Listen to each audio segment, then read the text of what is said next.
আসসালামু আলাইকুম। এইচএসসি 2026 সালের পরীক্ষার্থীরা, এর আগের ভিডিওতে আমরা তোমাদের অর্থনীতি প্রথম পত্রের সাজেশনটা দিয়েছিলাম। আজকের ভিডিওতে অর্থনীতি দ্বিতীয় পত্রের সাজেশনটা দিব এবং আমাদের প্রত্যেকটা সাজেশন বিগত 15 সাল থেকে একেবারে 25 সাল পর্যন্ত টোটাল বছরগুলো অ্যানালাইসিস করে প্রত্যেকটা বোর্ড অ্যানালাইসিস করে পরবর্তীতে আমরা সাজেশনটা রেডি করেছি। সেক্ষেত্রে আমরা যে গাইডলাইন দিব, যেভাবে পড়তে বলবো সেভাবে যদি পড়তে পারো, ইনশাল্লাহ প্রত্যেকটা সাবজেক্টে তুমি একটা বেস্ট রেজাল্ট করতে পারবে। এবং এই সাবজেক্টগুলোর সাজেশনের পিডিএফ কপি আমরা যে 310 টাকার কোর্সে তোমাকে যুক্ত করছি বা যারা যুক্ত হবে বলে ভাবছো, ওইখানে দেওয়া থাকবে। লিখিত অংশ শর্টকাট টেকনিক, গ্রামারের শর্টকাট টেকনিক, হাজার হাজার টাকা খরচ করে বিগত 5 বছরের বোর্ড এমসিকিউর জন্য তোমাদেরকে বই কিনতে হবে না। বিগত 5 বছরের বোর্ড এমসিকিউ আমরা পিডিএফ রেডি করে ওই 310 টাকার কোর্সে অ্যাড করে দিব। সেই সাথে প্রত্যেকটা চ্যাপ্টার ওয়াইজ জ্ঞানমূলক মূলক প্রশ্নের পিডিএফ গুলো আমরা এখানে অ্যাড করে দিব। অর্থাৎ একটা মাত্র কোর্স কিনলে তুমি টোটাল বিষয়গুলো পেয়ে যাচ্ছ, যেগুলো তোমাকে হাজার হাজার টাকা খরচ করতে বাঁচাবে। অথচ কোর্সের মূল্য করেছি মাত্র 310 টাকা। 310 টাকায় এখন যুক্ত হলে ফাইনাল পরীক্ষা পর্যন্ত টোটাল সার্ভিসগুলো গ্রহণ করতে পারবে। যারা এখনো যুক্ত হও নাই, উপরে যে নাম্বারটা দেওয়া আছে এই নাম্বারে 310 টাকা সেন্ড মানি করে এই নাম্বারেই হোয়াটসঅ্যাপে আমাকে জানাবে ভাই সেন্ড মানি করছি। সাথে সাথে তোমাকে গ্রুপে যুক্ত করে নিব, তখন দেখি তোমার ক্লাস প্রস্তুতি শুরু হয়ে যাবে। আমি সাজেশনটা রেডি করার সময় পাশে কিছু চ্যাপ্টারকে আমি ইন্ডিকেট করেছি।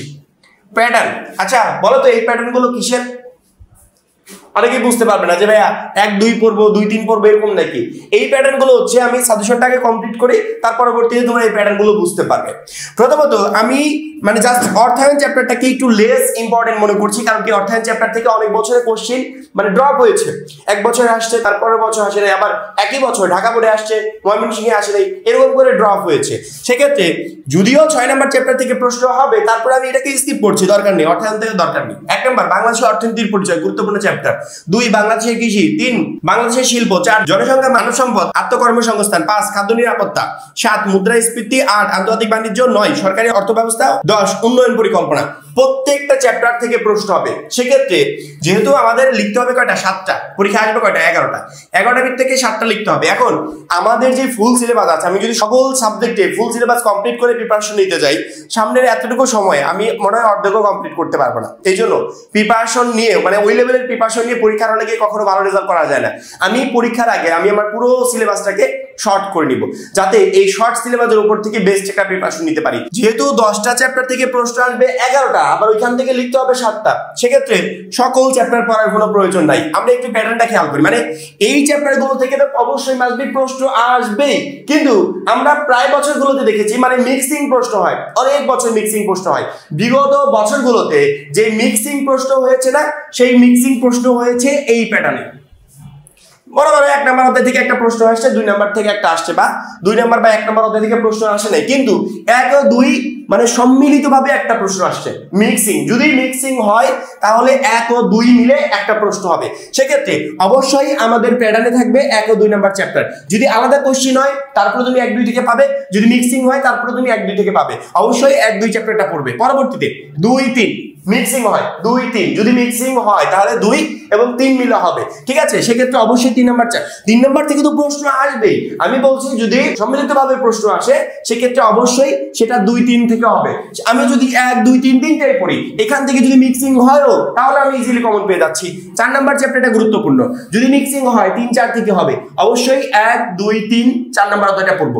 এই 4টা অধ্যায় পড়লে ইনশাআল্লাহ 4 সেট প্রশ্ন তুমি পরীক্ষার হলে কমন পেয়ে যাবে। আর যদি মিক্সিং হয়, সেক্ষেত্রে তো কোনো ঝামেলার কোনো সম্ভাবনাই নেই, কারণ কি আমি এই 4টা চ্যাপ্টারই কমপ্লিট করছি। মিক্সিং হলে এখান থেকে হবে। পরবর্তীতে বলেছে 2 এবং 5 মিলে একটা মিক্সিং হতে পারে। যদি মিক্সিং হয়, তাহলে 2 এবং 5 থেকে হবে। সেক্ষেত্রে 4 এর পর আমরা 5 নম্বর অধ্যায়টা নিচ্ছি। যেহেতু আমরা 6 নম্বর চ্যাপ্টারটাকে বাদ দিয়েছি, এক্ষেত্রে 6 নম্বর চ্যাপ্টারের এই প্যাটার্নটা আমরা সাজাচ্ছি না। 6 নম্বর চ্যাপ্টারে এই প্যাটার্নটা আমরা বাদ দিচ্ছি। এবার 5 এবং 7, সেক্ষেত্রে 7 নম্বর অধ্যায়টা নিচ্ছি। 3, 3, 6, 7। পরবর্তীতে 3 এবং 8, সেক্ষেত্রে আমরা 8 নম্বর অধ্যায়টা নিচ্ছি। 3, 3, 6, 7। এই 7টা চ্যাপ্টার পড়লে ইনশাআল্লাহ এখান থেকে 7 সেট প্রশ্ন ইজিলি কমন পেয়ে যাবে। যদি মিক্সিং আকারে প্রশ্ন আসেও, তারপরে কোনো প্রবলেম নেই। তোমরা এই 7টা অধ্যায় পড়লে 8 পর্যন্ত ইজিলি মিক্সিং কোশ্চেনের অ্যানসার দিতে পারবে। যদি পার্সোনালি একটা অধ্যায় থেকে একটা প্রশ্ন হয়, তাহলে সেটারও ইজিলি অ্যানসার দিতে পারবে। অতএব 1 থেকে 8 নম্বর অধ্যায় পর্যন্ত পড়বে, শুধুমাত্র 6টাকে স্কিপ করে ইনশাআল্লাহ এখান থেকে 7টা প্রশ্ন আসবে, তুমি ইজিলি 7টা প্রশ্নের অ্যানসার করতে পারবে। এখন পরবর্তীতে আমাদের আছে 9 এবং 10। 9 এবং 10 মিলে আবার একটা প্যাটার্ন। তারপরে 4 এবং 9 মিলে একটা প্যাটার্ন, 3 এবং 8 মিলে একটা প্যাটার্ন। আমি কিন্তু প্যাটার্নটা রেডি করে দিচ্ছি, প্যাটার্নটা বলে দিচ্ছি যে মিক্সিং যখন হয় তখন এই চ্যাপ্টারগুলো থেকে মিক্সিং হয়। যদি 8 নাম্বার অধ্যায়টা না পড়ো, যদি মনে করো যে ভাই আমি 8 নাম্বার অধ্যায় পড়বো না, সেক্ষেত্রে অবশ্যই তোমাকে 9 নাম্বার অধ্যায়টা ইনক্লুড করতে হবে। কারণ কি 4 নাম্বার অধ্যায়ের সাথে 9 নাম্বার অধ্যায় মিলে এক বছরের প্রশ্ন আসছিল, সেক্ষেত্রে মিক্সিং হলে 4 নাম্বার এবং 9 নাম্বার মিলেও একটা মিক্সিং হতে পারে। আবার অপোজিট সাইডে 9-10 মিলে একটা মিক্সিং হয়। যেহেতু 9-10 মিলে হয়, আবার 4 এবং 9 মিলে হয়, এই জন্য আমরা 9 নাম্বার চ্যাপ্টারটাকে নিচ্ছি না। কারণ কি 9 নিলে তোমাকে অবশ্যই 10 নাম্বার চ্যাপ্টারটা নিতে হবে। যখনই তুমি 8 পর্যন্ত চ্যাপ্টার নেবে তখন 8 এর সাথে আর অন্য কিছু নিতে হবে না। কারণ কি 8টা 3 এর সাথে সাধারণত মিক্সিং হয়, এবং 3 নাম্বার অধ্যায়টা তো অলরেডি আমরা নিয়েছি। এই জন্য 1 2 3 4 5 7 8 এই 7টা চ্যাপ্টার পড়ে গেলে 7 সেট প্রশ্ন ইজিলি কমন চলে আসবে, আর অতিরিক্ত এক্সট্রা চ্যাপ্টার পড়ার কোনো প্রয়োজন নাই। আশা করি সৃজনশীলের এই প্যাটার্নটা বুঝতে পেরেছে। এবং এর থেকেও বেটার কথা হচ্ছে, আমি প্রথমেই বলেছিলাম যে প্রত্যেকটা চ্যাপ্টারে জ্ঞানমূলক অনুধাবনমূলক প্রশ্নের পিডিএফ আকারে আমরা আমাদের 310 টাকা কোর্সে অ্যাড করে দিব। সেক্ষেত্রে আমি চ্যাপ্টারগুলো তো বলেই দিলাম, কি কি চ্যাপ্টার পড়বে শর্ট করে দিলাম, তোমাদের সিলেবাসটাকে প্রথমে শর্ট করলাম। এখন এই শর্ট চ্যাপ্টারের জ্ঞানমূলক অনুধাবনমূলক প্রশ্নের যে পিডিএফ গুলো আমরা দিয়েছি 26 সালের জন্য সবচেয়ে গুরুত্বপূর্ণ, ওই পিডিএফ গুলো কোনো শিক্ষার্থী যদি কমপ্লিট করে পরীক্ষার হলে যেতে পারে, সৃজনশীলের 70% নাম্বার সে মানে ইজিলি অ্যান্সার করতে পারবে, তাকে আর কোনো বিষয় নিয়ে টেনশন করতে হবে না। টেক্সট বুক থেকে এই চ্যাপ্টার গুলো কমপ্লিট করবে, প্লাস আমাদের পিডিএফ অনুযায়ী জ্ঞানমূলক অনুধাবনমূলক প্রশ্নগুলো পড়ে যাবে। সৃজনশীল নিয়ে ইনশাআল্লাহ তোমাকে টেনশন করতে হবে না। এবার আসি আমরা বহু নির্বাচনীতে। 30টা এমসিকিউ আসবে, 30টা অ্যান্সার করতে হবে, স্কিপ করার কোনো সুযোগ নাই।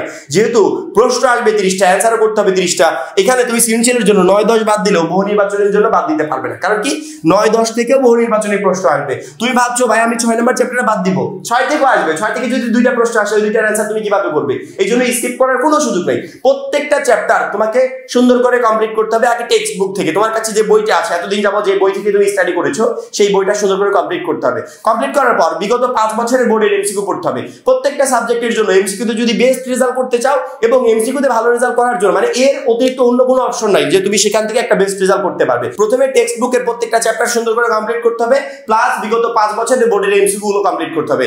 এই দুইটা কমপ্লিট করে যদি পরীক্ষার হলে যেতে পারো, ইনশাআল্লাহ 30টার ভিতর 30টা এমসিকিউ কমন থাকবে। এখন প্রত্যেকটা চ্যাপ্টার কমপ্লিট করার জন্য যে টেক্সট বুকটা, সেটা তো অলরেডি তোমার কাছে আছে, আর বিগত 5 বছরের বোর্ডের এমসিকিউ ওইটা হাজার হাজার টাকা খরচ করে তোমাকে টেস্ট পেপার কিনতে হবে না, সাপ্লিমেন্ট কিনতে হবে না। ওইটার জন্য আমরা আমাদের পিডিএফ আকারে বিগত 5 বছরের বোর্ডের এমসিকিউ প্রত্যেকটা সাবজেক্ট রেডি করছি, করার পরবর্তীতে যখন যেটা শেষ হচ্ছে আমরা গ্রুপে পাবলিশ করে দিচ্ছি। সেক্ষেত্রে এমসিকিউ নিয়ে আমার মনে হয় যে কাউকে টেনশন করতে হবে। এমসিকিউর জন্য তোমার টেক্সট বুক থেকে প্রত্যেকটা চ্যাপ্টার সুন্দর করে কমপ্লিট করবে, বিগত 5 বছরের বোর্ডের এমসিকিউ সলভ করবে। এই দুইটা করে গেলে 30টার ভিতর 30টা এমসিকিউ ইনশাআল্লাহ তোমার কমন থাকবে। এই এমসিকিউ নিয়ে আপাতত টেনশন করতে হবে না, এবং আমরা তো আছি।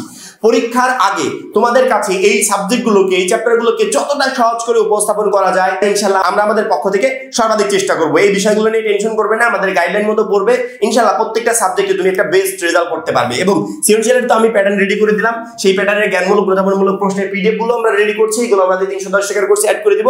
আমার মনে হয় যে সৃজনশীল নিয়েও টেনশন করতে হবে। তাহলে এই অর্থনীতি 100% প্রশ্ন কমন পেতে তোমার সমস্যাটা কোথায় হবে? আশা করি সমস্যা হবে না। এবং আমরা তোমাদের পড়াশোনার রুটিন, গাইডলাইন সবকিছু রেডি করছি।